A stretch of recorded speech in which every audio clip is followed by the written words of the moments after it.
বুকের ভিতর খরখর করে কাঁপে। আর মায়ার নবীর ঘরের পাশে যাই আগে কে মায়ার নবী নামাজে তাহাজ্জুদের নামাজ গাড়ায় গাড়ায় পড়তেছে। আব্দুল্লাহ ভাবলেন এই অবস্থায় যদি মায়ার নবীকে আমি ডাক দেই তাহলে মায়ার নবীর কষ্ট হইয়া যাবে।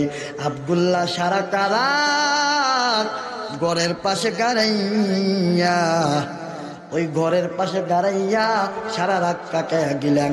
এমন সময় মসজিদ থেকে আজান হয়, নবী দরওয়াজাটা খুললেন। দরজা খুলিয়া কাকায়া গেকে আব্দুল্লাহ ঘরের পাশে দাঁড়াইয়া কাঁপতেছে। মায়ার নবী যাইয়া বলে, রে আব্দুল্লাহ, ঘরের পাশে দাঁড়ায় কেন কাঁপতেছ? তুমি কি আমাকে একটু ডাক দিলে চলতো না? আব্দুল্লাহ ডাক দিয়া কয়, মায়ার নবী, আপনাকে ডাক দিলে আপনার হয়তো বা কষ্ট হয়ে যাইতো, এই জন্য সারা রাত দাঁড়াইয়া আপনার অপেক্ষা এখানে দাঁড়াইয়াছিলাম। মায়ার নবী ডাক দিয়ে, আব্দুল্লাহ, তোমার পরনের ভিতরে কাপড় কোথায় গেল? আব্দুল্লাহ ডাক দিয়া কয়, মায়ার নবী, আমার পরনের কাপড় সব ইসলাম ভাঙার কারণে, কালিমা পড়ার কারণে ওই বেঈমান কাফের সব কিছু খারিয়া নিছে। ও নাম মুখে যতই বলি ততই মধুর লাগে, ওই নামেতেই একই মধু না জানি তামাগে। করলে শরণ করবে শরণ,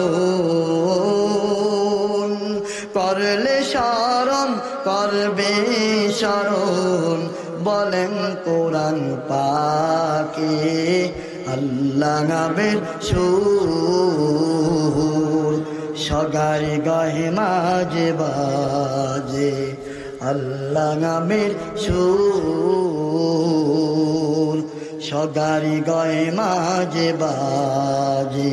তাই তো আমি বারে বারে ওই নাম জপি, আল্লাহ নামের সুর সগারি গায়ে মাঝে বাজে। আজকে দেখা যায় প্রত্যেকটা মহল্লার ভিতরে কোরআনের হাফেজ আলেম পাওয়া যায়, ঠিক কিনা জোরে কোন? পাড়ায় পাড়ায় মাদ্রাসা, কোরআনের খেদমত সব জায়গায় চলতেছে। কিন্তু তৎকালীন সময় এক মাদ্রাসা আলেম ওলামা ছিল না, এক মাদ্রাসা পড়ানেওয়ালা ছিল না। ওই সময় একটা লোক ইন্তেকাল করিয়া মারা গেছে। মারা যাওয়ার পর এই লোকটাকে কে কাফন করবে, কে জানাজার নামাজটা পড়াইবে, এমন একটা লোক খুঁজা পাইতেছে না। লাশটা মাটির মধ্যে পড়ে আসে, কেউ জানাজা যাওয়ার মতো আলেম ওলামা খুঁজা পায় না। এমন সময় একজন আল্লাহওয়ালা মানুষ, তিনি কিন্তু আলেম নয়, তিনি একজন সাধারণ মানুষ, কিন্তু ইসলামকে মোহাব্বত করে, কোরআনকে মোহাব্বত করে, ইসলামকে ভালোবাসে, যার কারণে মাথার ভিতরে টুপি লাগাইছে, পরনের ভিতরে জুব্বা লাগাইছে। ওই লোকটা অফিসে যাওয়ার সময় ওই পাশ গিয়া যাইতেছে। এমন সময় ওই মাইয়াকের যারা আত্মীয় স্বজন ছিল ডাক দিল, ভাই আপনি একটু সাইকেল থেকে নামেন। কয় কেন? আমার তো অফিসের সময় যায়। কয় আপনাকে বেশি দেরি করাবো না, একটু কথা শুই না তারপরে চলে যাবেন। লোকটা সাইকেল থেকে নামার পর এবার ওই আত্মীয় স্বজনরা ডাক দেয়, ভাই আজকে এই লোকটা ইন্তেকাল করিয়া দুনিয়া থেকে বিদায়। এই লোকটাকে জানাজা যাওয়ার মতো আলেম ওলামা কিছুই খুঁজা পাইতেছি না। এখন দয়া করিয়া মায়া করিয়া আপনি যেটু একটু জানাজার নামাজটা পড়ায় যাই কেন? লোকটা ডাক দিয়া বলে, ভাই তুমি তো আমার টুপি জুব্বা দেখিয়া মনে করতেছো আমি একজন আলেম। না ভাই না, আমি কিন্তু আলেম না, কিন্তু মসজিদ মাদ্রাসা ইসলামকে ভালোবাসি, নবীর সুন্নতকে ভালোবাসার কারণে মাথার ভিতরে টুপি লাগাইছি, সুন্নতি জামা পরেছি, মুখে গাড়ি রাখছি। কয় ভাই আপনি যেটাই করেন না কেন,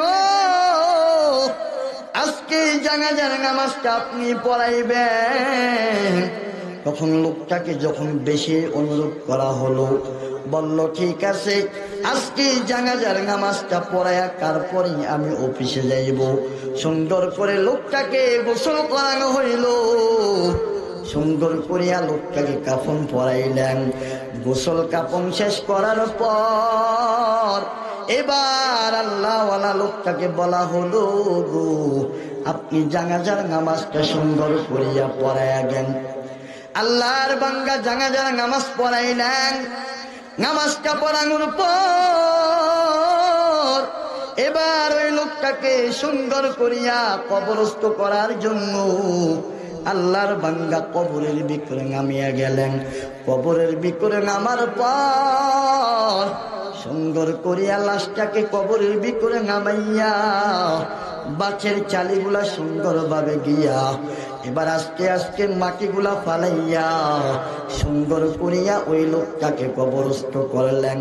কবরস্থ করিয়া এবার আল্লাহর বান্দাকার অফিসের দিকে দৌড়ায়। অফিসের ভিতরে যাওয়ার পর যখন লোকটা অফিসের ভিতরে ঢুকলেন, পকেটের ভিতরে হাত দিয়া দেখে কার জরুরি কাগজপত্র গুলা পাইতেছে না। লোকটা চিন্তায় পড়ে যায়, আমার জরুরি কাগজ, এই কাগজ ছাড়া হবে না। আল্লাহর বান্দার দিলের ভিতর খবর হইয়া যায়, মনে হয় আমার ওই কাগজপত্রগুলা ওই যে মাইয়াকে কবরে নামাইছিলাম, হয়তো বা উপর চিপুট হওয়ার কারণে আমার কাগজপত্রগুলা কবরের ভিতরে পড়িয়া গেছে। আল্লাহর বান্দা যখন দৌড়ায় যাইয়া বলে, ভাই আপনার মাইয়া কবরস্থ করার সময় কিছু কাগজপত্র কবরে রয়ে গেছে। তখন আল্লাহর বান্দা বলে, এখন আমার কাগজ ছাড়া উপায় নাই, না হলে আমার চাকরিও চলে যেতে পারে। লোকেরা ভাবলেন, যেই লোকটা আমাকে এত বড় উপকার করলো, ওই লোকটার এই কাজটা যদি না করি তাহলে কেমনে হয়। তাহলে আবার সুন্দর করিয়া ওই কবরটারে খনন করিয়া লাশটা উঠানোর জন্য আবার উঠাইলেন। উঠাইয়া যখন মাটিগুলো সরায়, কাকাইয়া দেখে ওই যে কাগজগুলা ওই কবরের ভিতরে পড়িয়া গেছে।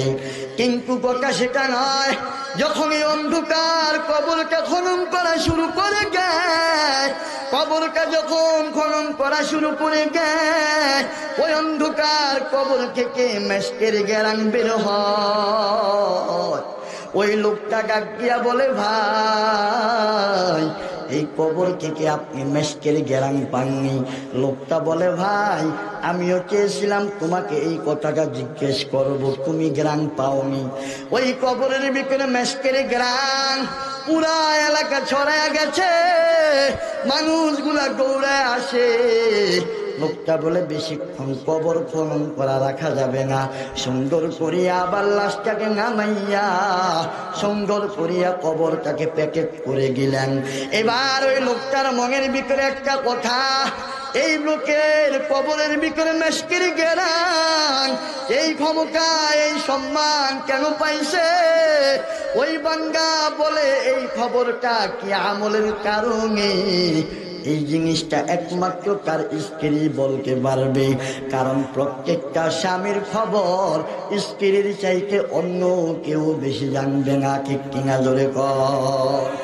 এবার আল্লাহর বান্দা ওই মহিলার কাছে যাইয়া বলে, মহিলা আমি তো তোমার স্বামীকে জানাজা পড়াইছি, আমি তোমার স্বামীকে কবরে নামাইছি, আমি তোমার স্বামীকে সুন্দর করিয়া দাফন করেছি। ও মহিলা, তোমার কাছে আমার একটা কথা জানবার আছে। মহিলা ডাক দিয়া কয়, কি কথা আপনার জানবার আছে? লোকটা ডাক দিয়া কয়, মহিলা তোমার স্বামীর কবরের ভিতরে মেশকের গেরাং, এই ইজ্জত সম্মান আল্লাহ যেই কোনো আমলের কারণে দিছে। এই মহিলা তোমার কাছে আমি জানতে চাই, এই সম্মান আল্লাহ তাআলা কেন দিছে বলো। এই লোকটা কি আমল করতো যে আমলের কারণে আল্লাহ এই সম্মান দিছে? এবার মহিলা গাগিয়া কয়, ভাই আমার স্ত্রী আমার স্বামীর এমন কোন আমল ছিল না। এই লোকটা গ্রামের কৃষক লোক ছিল, কেমন কোন লেখাপড়াও জানতো না, কিন্তু 5 ওয়াক্ত নামাজ এই ব্যক্তি আগায় করত, স্বাভাবিকভাবেই জীবনযাপন করত। কিন্তু আমার চোখে একটা জিনিস বারবার পড়তো, প্রত্যেক দিন রাতের বেলায় এশারের নামাজটা আদায় করিয়া আমার স্বামী ঘরের ভিতরে আসার পর ওই যে কাকের ভিতরে আল্লাহর কালাম, ওই কালামটা কাকের ভিতরে কে নামাইয়া আমার স্বামী কোরআনটা খুলতো। কোরআনটা খুলিয়া আমার স্বামী প্রত্যেকটা হরফের উপর গিয়া আঙ্গুল লাগাইয়া বুলাইতো। আর কোরআনের দিকে কাকাইয়া আমার স্বামী আল্লাহর কাছে গুইকা হাত তুলিয়া কাটতো আর বলতো, দয়ার মালিক আমি তো কোরআন পড়তে জানি না, আয় আল্লাহ আমি তোমার কোরআনটা পড়তে পারলাম না, আয় আল্লাহ এই দুঃখ আমি কারে বলবো রে আল্লাহ। এই কথা বলতো আর কোরআনের হরফ দিয়ে আঙ্গুল বুলাইতো আর কোরআনটাকে মুজাইয়া বুকের ভিতরে লাগাইয়া মোহাব্বত করতো, চুমু খাইতো আর আল্লাহর কাছে কাটতো, আল্লাহ আমি এই কোরআন পড়তে পারলাম না, আয় আল্লাহ এর জন্য তুমি আমাকে শাস্তি দিও না রে আল্লাহ। কিন্তু তোমার কোরআনের মোহাব্বত আমার অন্তরের ভিতরে কম নাই, আয় আল্লাহ তোমার কোরআন নিয়ে আমি মরতে চাই, তোমার কোরআনের মোহাব্বত নিয়ে আমি বাঁচতে যাই। ওই মহিলা ডাক গিয়া কয়, ভাই এই প্রত্যেকটা দিন এই আমলটা আমার স্বামী করতে গেতাম। তখন লোকটা ডাক গিয়া কয়, মহিলা ওই লোকটার কপাল বড় ভালো, আমার আল্লাহ কার কালামকে মোহাব্বত করার কারণে কার কবর কার জান্নাতের বাগান বানায়া গেছে। এই জন্য কোরআনের মোহাব্বত করা দরকার আছে না নাই? আল্লাহর কালাম হলো সম্মানিত কালাম, এই কালাম যারা মোহাব্বত করবে গো, আমার আল্লাহ বলে মাইয়াকে যখন কবরের ভিতরে নিয়ে ফেলা হবে, ওই মাইয়াকের আপন বলতে কেউ নাই, ওই মাইয়াকের বাবাও আপন থাকবে না, স্ত্রীও আপন থাকবে না, সন্তান সন্ততি কেউ তার আপন থাকবে না। মায়ের নবী জানায়া যায়, যেই বান্দাকে অন্ধকার কবরে রাখার পর যেই বান্দার সম্পর্ক হবে নামাজের সাথে, যেই বান্দার সম্পর্ক হবে আমলের সাথে, যেই বান্দার সম্পর্ক হবে কোরআনের সাথে, মায়ার নবী জানায়া গায় অন্ধকার কবরে বান্দার চারপাশ গিয়া গাড়ায়া যাবে। এক পাশে গাড়ায়া যাবে নামাজ, আর এক পাশে গাড়ায়া যাবে আমল, আর এক পাশে গাড়ায়া যাবে আল্লাহর কালাম, আর এক পাশে গাড়ায়া যাবে রমজানের রোজা। ওই মানুষগুলা যখন গাড়ায়া যাবে ডাক দিয়া বলবে, এ ফেরেশতার দল, যত প্রশ্ন করা লাগে তোরা আমাকে কি কর, বান্দাকে ঘুমাইকে গে ডিস্টার্ব করবি না। কারণ দুনিয়ার জমিনে বান্দা কোরআনকে মোহাব্বত করতো, 5 ওয়াক্ত নামাজ আদায় করতো, এই বান্দা আমল ছাড়ে না, রমজান মাসের রোজা ছাড়ে না। সুতরাং কাকে প্রশ্ন করবি না, যত প্রশ্ন করা লাগে আমাকে কর, আমরা জবাব দিয়া দিব। তখন ফেরেশতারা বলে, আল্লাহ এই বান্দাকে প্রশ্ন করব কি, এই বান্দার পাশে কো নামাজ গাড়ায়া গেছে, এই বান্দার পাশে কো রোজা গাড়ায়া গেছে, এই বান্দার পাশে কো আমল গাড়ায়া গেছে, এই বান্দার পাশে কো আল্লাহর কালাম গাড়ায়া গেছে। আমার আল্লাহ বলে, ফেরেশতার দল বল, যেই বান্দার পাশে এই আমলগুলা গাড়ায়া গেছে এই লোকটা সত্যিকার ইমানদার লোক, এছাড়া না হয় এগুলা কার কবরে আসতো না। সুতরাং কার প্রশ্নের উত্তর খোঁজা লাগবে না, তোরা যা, চলে যা, চলে যা। তখন ফেরেশতারা ডাক দিবে, এরে আল্লাহর কোরআন, এ রোজায় নামাজ কতক্ষণ পর্যন্ত বান্দার সাথে তোমরা থাকবি?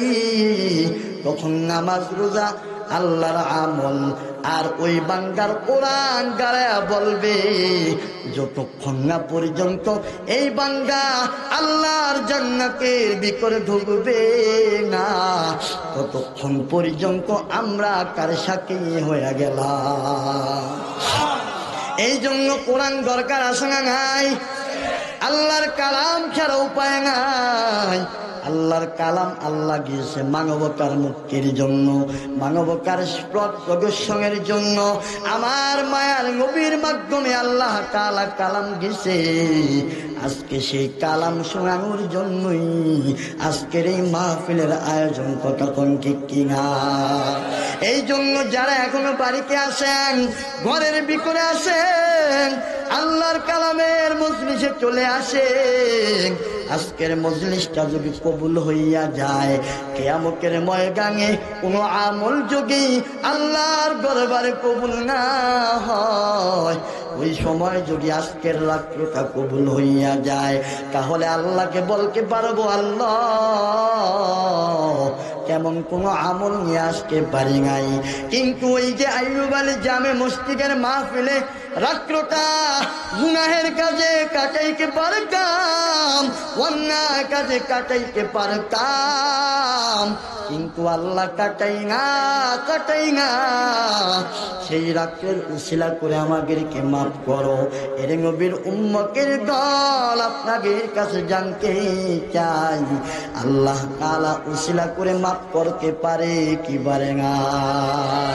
জোরে বলেন, পারে কি পারে না? নারে তাকবীর!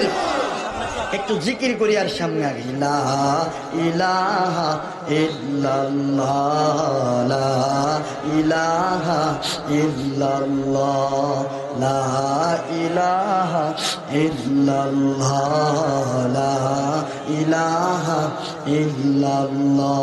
ও নাম মুখে যতই বলি ততই মধুর লাগে, ওই নামেতেই একই মধু না জানি কামাগে। করলে শরণ করবে শরণ, করলে শরণ করবে শরণ, বলেন কোরআন পাকে আল্লাহ নামের সুর সগারে গাহে মাঝে বাজে, আল্লাহ নামের সুর সগারি গায়ে মাঝে বাজে। তাই তো আমি বারে বারে ওই নাম জপি, আল্লাহ নামের সুর সদারি গয় মাঝে বাজে। এরে আল্লাহর বান্দা, এরে নওজোয়ান যুবক, এ কলিজার টুকরা বাবারা, এ পরগার অন্তরালের মা, আজকের মাহফিলটা শোনার জন্য নামাজের মুসলা বিছাইয়া বইসা যাও। কার বয়ানে আল্লাহ তাআলা হেদায়েত রাখছে বলা যায় না, কারণ আল্লাহ তাআলা কাকে কোন সময় হেদায়েত দিয়ে দেয় বলা যায় না। এই জন্য এই মাহফিল প্রত্যেক দিন হবে না, আজকের মাহফিল আগামীকাল থাকবে না। সুতরাং আজকের দিনটাকে গনিমত মনে করিয়া যদি কাজে লাগাইয়া দিতে পারি, তাহলে হয়তোবা আল্লাহ তাআলা আমাদের জীবনের গুনাহ মাফ করতে পারে কি পারে না। ওয়াল আসর ইন্নাল ইনসানা লাফি খুসর ইল্লাল্লাযীনা আমানু ওয়া আমিলুস সালিহাতি ওয়া তাওয়াসাউ বিল হক ওয়াতাওয়াসাউ বিস-সাবর। আমার আল্লাহর কালাম থেকে ছোট্ট একটি সূরা তেলাওয়াত করলাম। এটা এমন একটা সূরা যেটা একেবারে ছোট করে আল্লাহ তাআলা নাযিল করেছে, কিন্তু মায়ার নবী জানায়া দেয় এর উম্মত, আল্লাহ তাআলা যদি শুধুই এই সূরা আসরটাই নাযিল করতেন আর অন্য কালামের কোন সূরা আমার আল্লাহ নাযিল করত না, আর বান্দা যদি শুধু সূরা আসরের উপরে আমল করে, তাহলে বান্দা আল্লাহর জান্নাতে যাওয়া সহজ হয়ে যায়। কতক্ষণ ঠিক কিনা? আমার আল্লাহ সূরা আসরের ভিতরে চারটা জিনিসের কথা বলছে। এ নবীর উম্মতের দল, সূরা আসরের ভিতরে আমার আল্লাহ বলতেছে সময়ের কসম খাইলাম। কিসের কসম? জোরে বলেন, কিসের কসম? আমার আল্লাহ বলে সময়ের কসম। সময়ের কসম, সমস্ত দুনিয়ার মানুষগুলা ধ্বংসের ভিতরে, দুনিয়ার মানুষগুলা সব হলো ধ্বংসের ভিতরে। আল্লাহ সময়ের কসম কেন খাইলেন? দুনিয়ার মানুষ কসম খায়, দুনিয়ার মানুষ সন্তানের কসম খায়, কাবা শরীফের কসম খায়, দুনিয়ার মানুষ আল্লাহর কসম খায়, দুনিয়ার মানুষ বিভিন্ন কিছুর কসম খায়। কেন কসম খায়? কয় আল্লাহর কসম আমি এই জিনিসটা করি না। এই জিনিসটা কাকে বোঝানোর জন্য, গুরুত্ব বোঝানোর জন্য বান্দা কসম খায়। আমার আল্লাহ কসম খায়। আমার আল্লাহ তুর পাহাড়ের কসম খাইছে, আল্লাহ তাআলা রাতের কসম খাইছে, আল্লাহ দিনের কসম খাইছে। এরকম ভাবে আল্লাহ তাআলা এই সূরার ভিতরে সময়ের কসম খাইছে। সময়ের কসম কেন খাইলেন? কারণ সময়টা বড় মূল্যবান, সময়ের বড় দাম। যেই বান্দা দুনিয়ার বুকেও কোনো ভালো পর্যায়ে যাইতে চায়, ওই বান্দাও এই সময়টারে গুরুত্ব দিয়ে যাইতে হবে, ওই বান্দাও সময়কে মূল্যায়ন করতে হবে। কারণ কেউ যদি দুনিয়ার ভিতরে শিল্পপতি হতে চায়, ভালো পর্যায়ে যেতে চায়, দুনিয়ার ভিতরে তাকে গুরুত্ব দিতে হবে সময়কে। কারণ সময়কে অবহেলা করিয়া দুনিয়ার ভিতরেও কেউ সফলতা মণ্ডিত হতে পারে না। এই জন্য আখিরাতের লাইনেও কেউ যদি আল্লাহর ওলি হতে চায়, আল্লাহর জান্নাতের ভিতরে ঢুকতে চায়, আমার আল্লাহ বলে তুমি সময়কে মূল্যায়ন করো। যদি তুমি সময়কে মূল্যায়ন না করো, তাহলে তুমি দুনিয়াও কিছু হতে পারবে না, আখিরাতের লাইনেও কিছু হতে পারবে না। এই জন্য আমার আল্লাহ সময়কে গুরুত্ব বোঝানোর জন্য সময়ের কসম খাইছে। আল্লাহ বলে সময়ের কসম খাইলাম, দুনিয়ার সকল মানুষগুলা ধ্বংসের ভিতরে। এখন বলবেন হুজুর, কেন আল্লাহ বলছে দুনিয়ার সব মানুষ ধ্বংসের ভিতরে? উদাহরণ দিলে সহজে বুঝবেন। হঠাৎ করে রাতের বেলায় যদি ফরকাবাদ বাজারে আগুন লেগে যায়, যারা খবর পাইবে সবাই দৌড়ে আসবে, ভাই ফরকাবাদ বাজারে আগুন লাগা গেছে, কারাকারি বাজারে যাও। ওই ফরকাবাদ বাজারের ভিতরে জাগের দোকান আছে, সবাই দৌড়ে যাইবে, বাজারে আগুন লাগছে, বাজারে আগুন লাগছে। দৌড়ে যাওয়ার পর যখন দেখবে অমুকের দোকান পোড়া গেছে, কিন্তু আমার দোকানটা পোড়া যায় না। অমুকের দোকান পোড়া গেছে, কিছু দোকান পোড়া গেছে, কিন্তু কিছু দোকান পোড়া যায় না। ওই যে কিছু লোক বেঁচে গেছে, কিছু লোক ধ্বংস হয়ে গেছে বা ক্ষতিগ্রস্ত হয়ে গেছে। এই জন্য আমার আল্লাহ জানায়া দিলেন দুনিয়ার সব মানুষগুলা ক্ষতিগ্রস্তের ভিতরে, ইল্লা, কিন্তু তারা ক্ষতিগ্রস্তের ভিতরে না। সব মানুষগুলা ক্ষতিগ্রস্তের ভিতরে, কিন্তু চার শ্রেণীর লোক ক্ষতিগ্রস্তের ভিতরে না। আল্লাহ তাআলা বলতেছেন ইল্লাল্লাযীনা আমানু ওয়া আমিলুস সালিহাতি ওয়া তাওয়াসাউ বিল হাক্কি ওয়া তাওয়াসাউ বিস সাবর। আমার আল্লাহ জানায় চার শ্রেণীর লোক ক্ষতিগ্রস্তের বিকরে না, কার বিকরে? এক নাম্বার। আল্লাহ তাআলা বলে এক নাম্বার ক্ষতিগ্রস্তের বিকরে না। কারা হলো এক নাম্বার? ঈমানদার। কারা বাঁচবে এক নাম্বার? কারা বাঁচবে এক নাম্বারে? আমার আল্লাহ জানায়, যারা আল্লাহর উপরে, নবীর উপরে, কিতাবের উপরে যারা বিশ্বাস স্থাপন করিয়া ঈমান আনবে, যারা ঈমান আনবে, ঈমানদার হবে, আল্লাহ বলে কারা ক্ষতিগ্রস্তের বিকরে না। সুবহানাল্লাহ। এই নম্বর, এইভাবে এক নাম্বার বেঁচে যাবে ঈমানদার।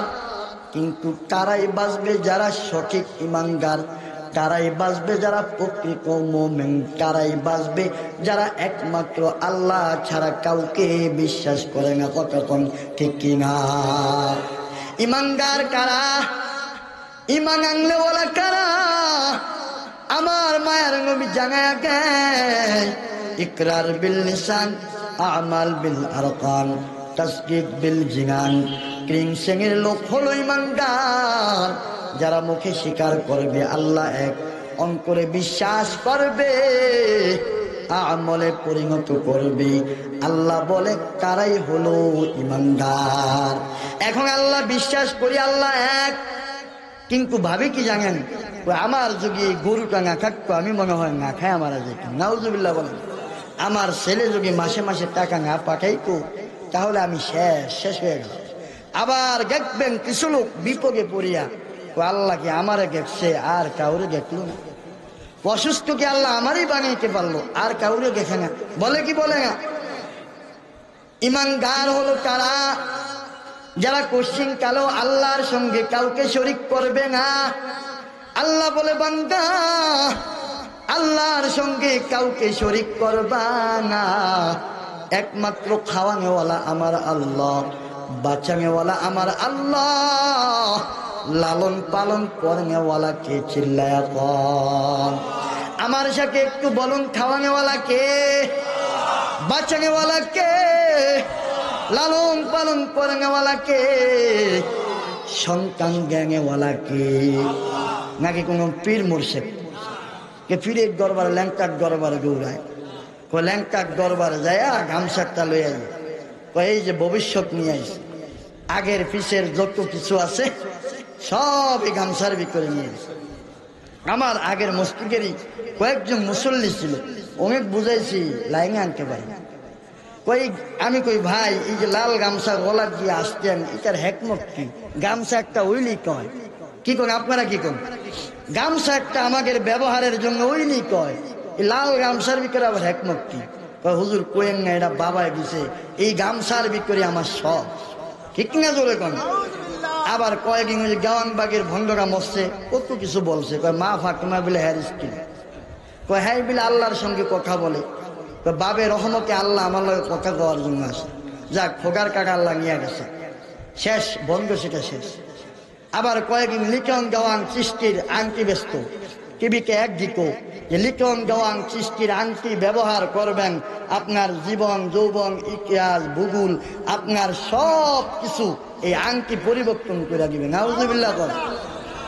আংটির কোনো ক্ষমতা আছে? জোরে কোন ক্ষমতা আছে?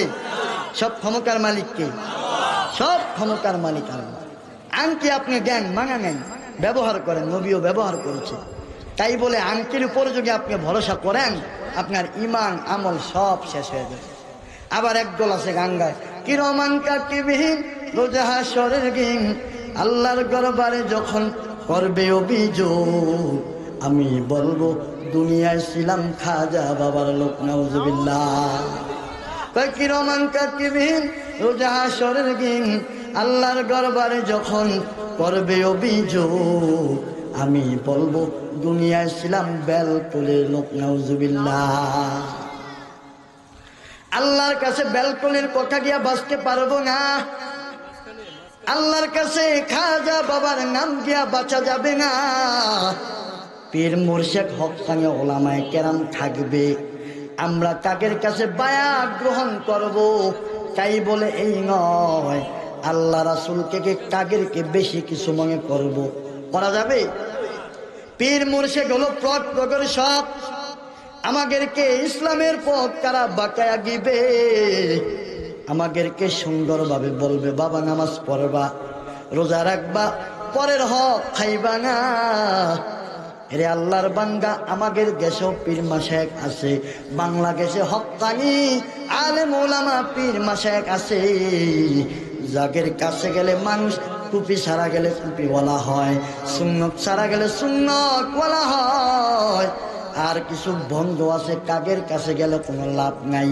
ওই যে গামছার আনতি আর বছর বছর গরু নিয়ে যায়, আর গরু গিয়া আবার ফেরত আসে, এই ছাড়া আর কিছুই কারা পায় না। কথা ঠিক কিনা? এই জন্য আমাদের ইমানের ভিতরে ভেজাল ঢুকাইলে চলবে না। মায়ার নবী জানায় আখলিস দীনাকা ইয়াকফিকাল আমালুল কলিল। বান্দা আমল কম করো কিন্তু ভেজাল মুক্ত ইমান নিয়ে কবরে আইসো, তাহলে বান্দা চিন্তার কোনো কারণ নাই। বান্দা ইমানদারের জন্যই আমি আল্লাহ জান্নাত বানিয়ে রাখছি। আল্লাহর নবী বলে গেলেন, কেমন ইমান তুমি ঢুকাইবা?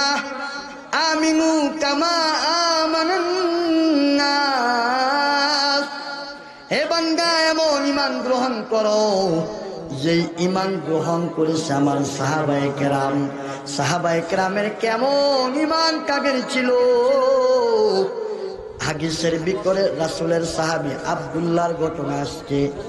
রাসূলের সাহাবী আব্দুল্লাহ, ওই রাসূলের সাহাবী আব্দুল্লাহ যখন কালিমা পড়ে মুসলমান হয়ে গেল, তার বাবা ছিল না, তার মা চাচার কাছে বিবাহ বসেছে, যার কারণে চাচাই সব কিছু করায়, চাচাই সব কিছুই মাঙে, চাচাই কার সব কিছু গ্রহণ করে, চাচার মাধ্যমে সব হয়, চাচাই কার সব কিছু লালন পালন করে।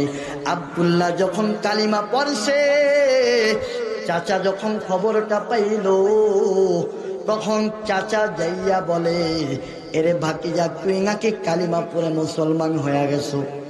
আব্দুল্লাহ ডাক দিয়া বলে, চাচা আমি তো কালিমা পড়ে মুসলমান হইছি। চাচা ডাক দিয়া কয়, আব্দুল্লাহ কালিমা পড়লে চলবে না, এক্ষুনি কালিমার পক্ষে তুই সইরা যাবি, কালিমা ছেড়ে দিবি। কালিমা না ছাড়লে তোকে এখন আমি মার শুরু করব। আব্দুল্লাহ ডাক দিয়া কয়, চাচা আমার এই গায়ের ভিতরে যতক্ষণ পর্যন্ত রক্ত আছে, আর আমার গায়ের ভিতরে যতক্ষণ প্রাণ আছে, ততক্ষণের ভিতরে আপনি যত মারা প্রয়োজন হয় আমাকে এক চুল পরিমাণ হটাইতে পারবে না। কথা কোন ঠিক কিনা? এক চুল পরিমাণ হটাইতে পারবে না। এবার আব্দুল্লাহ বলে, চাচা কালিমাকে কে সরাইতে পারবেন না? এমন সময় ওই চাচা চাবুকটা হাতের ভিতরে নিয়া আব্দুল্লাহকে মারা শুরু করলেন।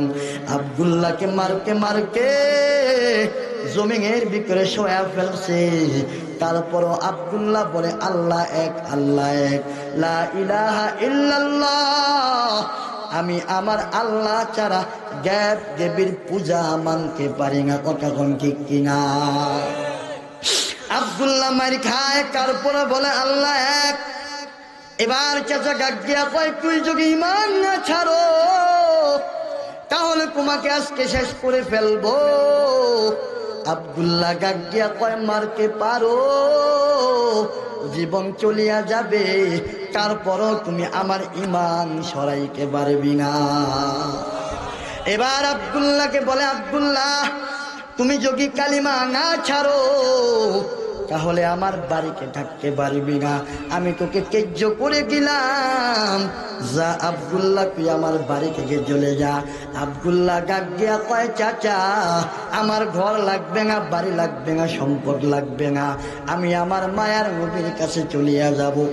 আব্দুল্লাহ বলার পর এবার চাচা ডাক দিয়া কয়, আব্দুল্লাহ তুই যদি এখান থেকে চলে যাও, কালিমা না ছাড়ো, তাহলে তোর গায়ের ভিতরে যেই পোশাকগুলা আছে এগুলা আমার টাকায় কিনা, এগুলা নিয়া তুই তোর নবীর কাছে যাইতে পারবি না। সবগুলা খুইলা রাইখা দিব, সবগুলা খুইলা তারপরে চলে যা। আব্দুল্লাহ বলে, চাচা ঘর সারলাম, বাড়ি সারলাম, সব কিছু থেকে মাহরুম হলাম, এখন আমাকে একটু পোশাক গুলা নিয়ে নবীর দরবারে যাইতে যাও। না না, চলবে না, পোশাক গুলা খোল, পোশাক নিয়ে যাইতে পারবি না, এটা আমার টাকায় কিনা। আব্দুল্লাহ জামাটা খুইলা চাচার কাছে গিয়া বললেন, চাচা জামাটা খুইলা এবার তোমার কাছে গিয়া গেলাম, আমার পরনের পায়ে জামাটা নিয়ে আমি আল্লাহর নবীর কাছে চলে যাই। বেঈমান চাচা বলে, না এটাও নিয়ে যাইতে পারবি না। আব্দুল্লাহ কার হাতে পায়ে করিয়া বলে, চাচা এই অনুরোধটা আমি করলাম, এই লজ্জাস্থানটা ঢাকিয়া আমি আমার নবীর কাছে চলে যাই। বেঈমান তার পায়ে জামাটা ধরিয়া এমন ভাবে ছিলের মতো ছিঁড়ে ছিঁড়ে খুললেন, আব্দুল্লাহকে একেবারে উলঙ্গ করে ফেললেন। আব্দুল্লাহ এবার আল্লাহর দরবারে দুইটা হাত উঠাইয়া আল্লাহর কাছে দোয়া করে, আল্লাহ জীবনের সম্পদ হারাইলাম, সব কিছু হারাইলাম, এবার আমি আমার ইজ্জতটাও হারাইলাম, ও আল্লাহ তুমি আমাকে ধৈর্য দান করো। এই অবস্থায় তার মায়ের ঘরের পাশে যাইয়া বলে, মা আমাকে একটা কাপড়ের টুকরা দাও, আমি আমার লজ্জাস্থান ঢাকবো। মা ঘর থেকে ডাক দিয়া কয়, সন্তান আমি মা আজকে একেবারে অসহায়, তোমাকে বাঁচানোর মতো ক্ষমতা আমার নাই, আমি তোমার চাচার কাছে বিবাহ বৈশাখ পেয়ে গেছি। ও সন্তান তোমাকে এক টুকরা কাপড় আমি গিয়া গেলাম, আর আমি মা তোমার জন্য দোয়া করে গেলাম। আরে আব্দুল্লাহ চলে যা, তুই তোর নবীর কাছে যাইয়া হাজির হয়ে যা। এবার আব্দুল্লাহ নবীর ঘরের পাশে হাজির। শিকের রাগ শরীরটা কাঁপতেছে, আব্দুল্লাহ শিকের ভিতর খরখর করে কাঁপে। আর মায়ার নবীর ঘরের পাশে যাই আগে মায়ার নবী নামাজে তাহাজ্জুদের নামাজ গাড়ায় গাড়ায় পড়তেছে। আব্দুল্লাহ ভাবলেন, এই অবস্থায় যদি মায়ার নবীকে আমি ডাক দেই তাহলে মায়ার নবীর কষ্ট হইয়া যাবে। আব্দুল্লাহ সারাটা রাত ঘরের পাশে গাড়াইয়া, ওই ঘরের পাশে দাঁড়াইয়া সারা রাত কাটাইয়া গেলেন। এমন সময় মসজিদ থেকে আজান হয়, নবী দরওয়াজাটা খুললেন, দরজা খুলিয়া কাকায় আগে আব্দুল্লাহ ঘরের পাশে দাঁড়াইয়া কাঁপতেছে। মায়ার নবী যাইয়া বলে, রে আব্দুল্লাহ ঘরের পাশে দাঁড়ায় কেন কাঁপতেছ? তুমি কি আমাকে একটু ডাক গেলে চলতো না? আব্দুল্লাহ ডাক দিয়া কয়, মায়ার নবী আপনাকে ডাক দিলে আপনার হয়তো বা কষ্ট হইয়া যাইত, এই জন্য সারা রাত দাঁড়াইয়া আপনার অপেক্ষায় এখানে দাঁড়াইয়াছিলাম। মায়ার নবী ডাক দিয়ে, আব্দুল্লাহ তোমার পরনের ভিতরে কাপড় কোথায় গেল? আব্দুল্লাহ ডাক দিয়া কয়, মায়ার নবী আমার পরনের কাপড় সব ইসলাম ভাঙার কারণে, কালিমা পড়ার কারণে ওই বেঈমান কাফের সব কিছু হারিয়ে গেছে। মায়ার নবী তাকে জড়াইয়া কইরা বলে, আল্লাহ আমার আব্দুল্লাহ ইসলামের জন্য ঘর হারাইছে, বাড়ি হারাইছে, সম্পদ হারাইছে, শেষ পর্যন্ত ইজ্জতটা হারায়া আমার কাছে আসছে। আয় আল্লাহ তুমি তাকে কবুল করে নাও, তার জীবনের গুনাহগুলা মাফ করে দাও। আমি নবী আব্দুল্লাহর প্রতি রাজি হইয়া গেলাম, আল্লাহ তুমিও রাজি হইয়া যাও। সঙ্গে সঙ্গে জিব্রাইল আমিন আয়েশা বলে, ও মায়ের নবী আপনার আব্দুল্লাহর এই কাহিনী আমার আল্লাহ বড় পছন্দ করেছে, যার কারণে আব্দুল্লাহর জীবনের সব গুনাহ মাফ করিয়া আব্দুল্লাহকে জান্নাতে ঘোষণা দিয়া গেছে। এই জন্য ইমানের দাম আছে না নাই? এই ইমানদার যারা হবে তারা এক নম্বরে আল্লাহর ধ্বংসকে বাইচা যাবে।